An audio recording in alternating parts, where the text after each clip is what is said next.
Hey guys, so I get lots of questions, lots of DMs, lots of stuff through YouTube asking, how do you raise money for deals? And so in this video, I'm going to talk about 5 ways of things that you should be doing on how to raise capital for your deals when you actually do get deals. So when you're new to real estate investing, it's pretty common that you'll need some help funding your first deal or your first deals. It's a question that a lot of people think that they need to have all the money before.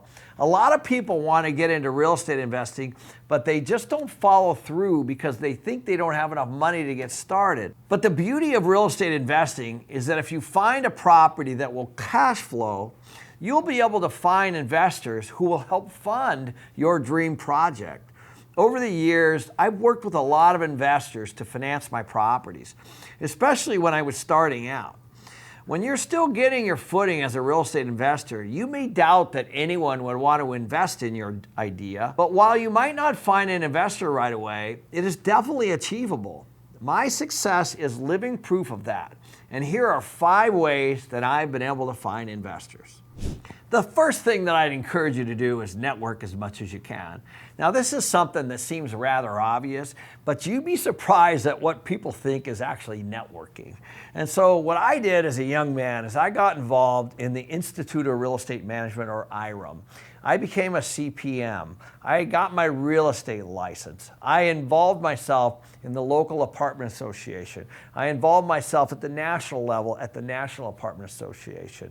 I involved myself in the National Multi-Housing Council. Now, these are all very different things, but in those associations, I met hundreds, maybe thousands of people. I would go to trade shows, and I got to network in all these industries. When you're still getting your feet wet, networking with other real estate investors is vital for a couple reasons. First, talking shop with fellow investors will drastically accelerate your learning.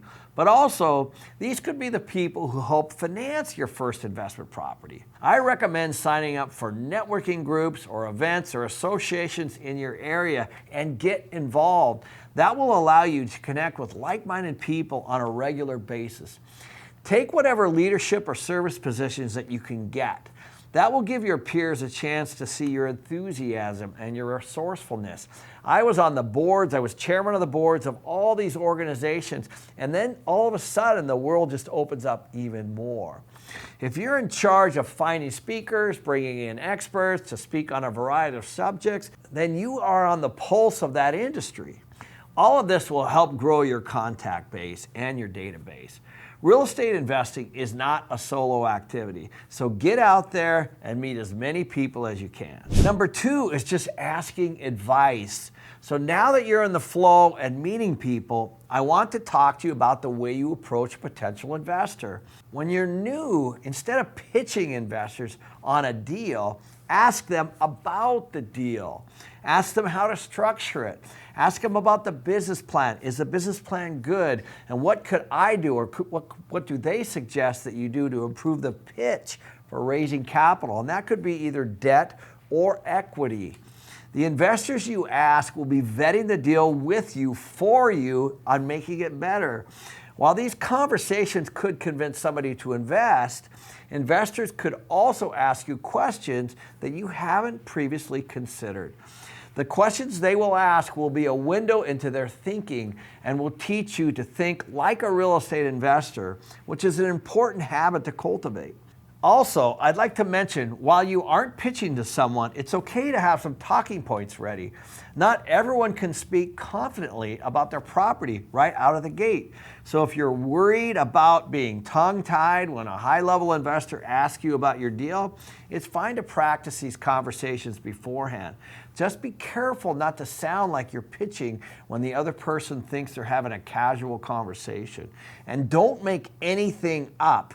Make sure that if they ask you a question you cannot answer, you say, let me write that down and I'll get back to you. And then you need to do that right away. Number 3, the third item here is one word: teach. What do I mean by that? Even though you're new to this, I'd still encourage you to spread your knowledge and experience using blogs, podcasts, social media, YouTube, email. Just remember, everyone is on a journey. You're going to have plenty of people that are looking just where to start, and your information is going to be inspiring and hopeful to them. There should be no selling here, just teaching and encouraging people who are interested in real estate investing. What you're providing is education and hope. Don't wait until you're an expert to do this. It's fine to be open and honest and transparent and authentic about where you are. In fact, presenting yourself as an underdog might make people more interested in what you have to say. Even if you only know a little about real estate investing, that's still more than what a lot of people know. Much like my advice about joining networking groups, I believe that the more people you're talking to, the more you are likely to attract an investor. Also, there's no better way to learn about a topic than to try to explain it to someone else. Number 4, a great way to find investors is through an online fundraising and crowdfunding platform. Real estate investment platforms have been blowing up lately. They pair developers or people that are finding deals just like you with individual investors who want the advantages of real estate investing without doing a lot of the legwork. Like I said, crowdfunding sites are quickly growing in popularity, with some of the major sites now having over 100,000 potential investors. These platforms do most of the work finding investors for you, and some of them help you with your investor pitch. The sites all have different fees and buy-in minimums, so if you go down this road, make sure that you're clear on what your chosen platform can and can't do for you. My 5th and final suggestion is that if you've done deals before, then referrals from your current and previous investors will be a strategic part of finding new ones. Sometimes when you're ready for the next deal, your previous investors may not be able to invest again, but that's not a statement on you or the viability of your project. They may not be able to invest with you again because their capital is tied up in other investments, or they're concerned about overextending themselves, or countless other reasons. It doesn't matter. Even if they can't invest with you at this time, they may know someone else who's looking for a deal. Just ask them. And one other thing, I've invested my money plenty of times with other people. And there's 2 kinds of people, ones that overly communicate and ones that don't communicate at all. Even if the deal's going bad and somebody's overly communicating with me, I'm more apt to invest with them again because they've been transparent and authentic. But on the investors where there's not good communication and not good reporting, I'm less apt to invest or even refer that investor any longer.